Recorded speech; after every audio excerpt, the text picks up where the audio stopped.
Nouvelle séquence flashback, donc ce soir, cette fois Jean-Christophe, on prend un coup de vieux, puisque on vous annonçait ça comme révolutionnaire il y a 4 ans. Aujourd'hui, c'est devenu d'une banalité affligeante. On parle réparation de smartphone. On parle réparation de smartphone et c'est probablement la séquence qui nous aura valu le plus de mails de l'histoire de On n'est pas des pigeons, puisque à l'époque, donc c'était en 2011, on vous a présenté la société lancée par 2 étudiants qui avaient décidé de faire de la réparation de smartphones, alors que en 2011, quand vous aviez un smartphone, c'était souvent des iPhone 3 de Apple, eh bien vous devez aller le faire réparer dans une boutique agréée, ça vous coûtait les yeux de la tête et eux ils avaient trouvé un système qui permettait de les réparer pour meilleur marché. Ils sont devenus quoi ces 2 étudiants?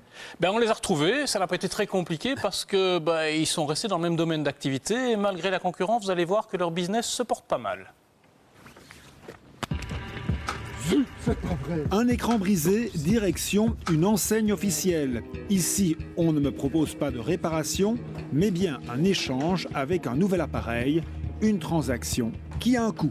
Une fourchette non précise, ça peut aller de 300 à 450 €. De 300 à 450 € pour un écran brisé, c'est cher payé.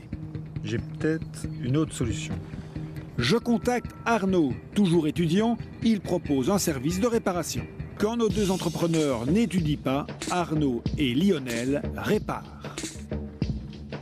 Le prix 140 €. On en reste là. On en reste là.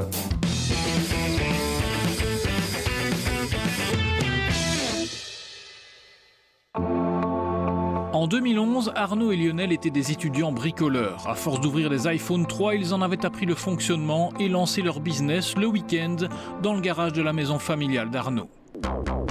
En 2015, les 2 apprentis techniciens ont arrêté leurs études, quitté le garage et sont devenus patrons de société. Maintenant, c'est 9 magasins, une équipe de 20 personnes pour toujours réparer les smartphones, tablettes et PC portables. Bonjour. Bonjour. Je viens voir s'il y a moyen de réparer un téléphone.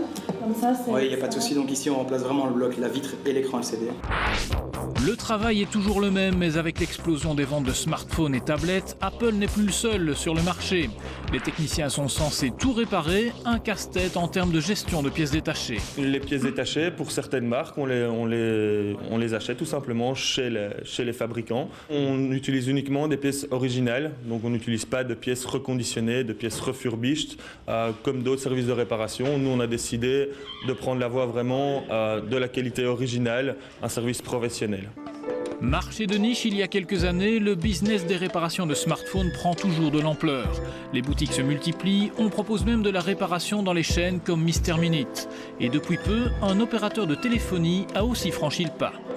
Aujourd'hui, on a une demande qui est grandissante. On a des magasins dans lesquels on a de la place, on peut le faire. On a des spécialistes de ce genre de choses, pourquoi pas le faire? Et c'est vraiment le fait de se dire que, oui, notre métier central, c'est d'abord de vendre des minutes d'appel et des abonnements de mobile, mais qu'à côté, on veut vraiment améliorer l'expérience mobile, donc pourquoi pas le faire si on peut le faire? S'il y a un chiffre à retenir, c'est qu'on fait plus ou moins environ 500 réparations dans nos magasins par mois.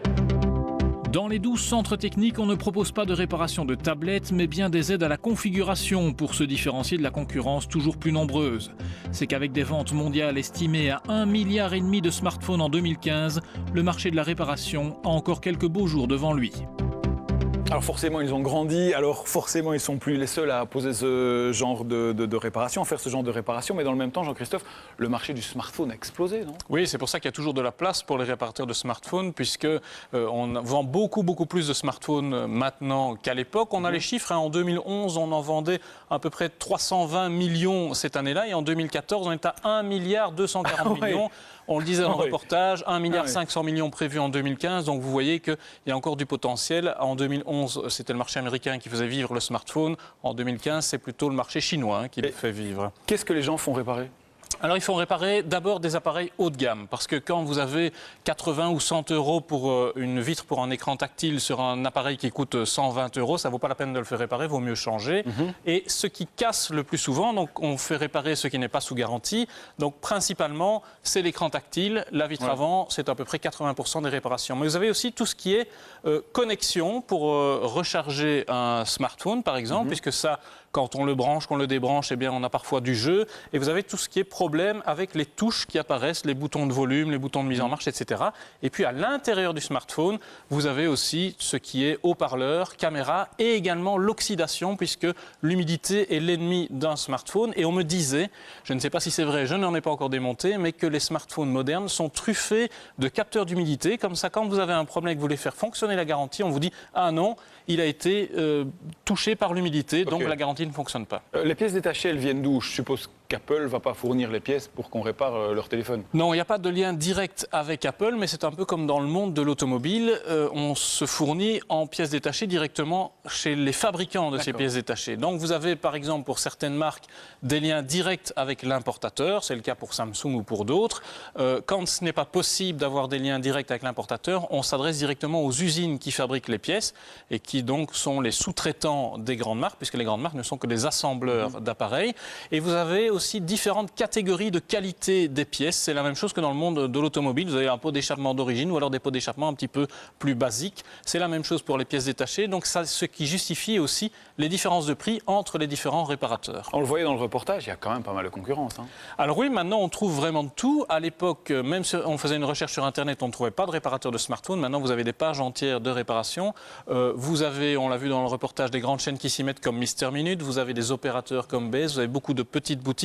Et on a même reçu récemment des gens qui disaient qu'ils faisaient de la réparation à domicile. Ils peuvent se déplacer. Vous n'avez plus besoin, vous, de vous déplacer. Ils viennent sur votre lieu de travail ou chez vous pour réparer votre smartphone. Donc ça évolue vraiment. En 4 ans, ça a beaucoup bougé. Ah, ils ont eu la bonne idée au bon moment. Ah, c'est les sûr. deux Et ils ont arrêté leurs études. Ah, mais tiens, oui, mais en même temps, ils ont lancé un business florissant.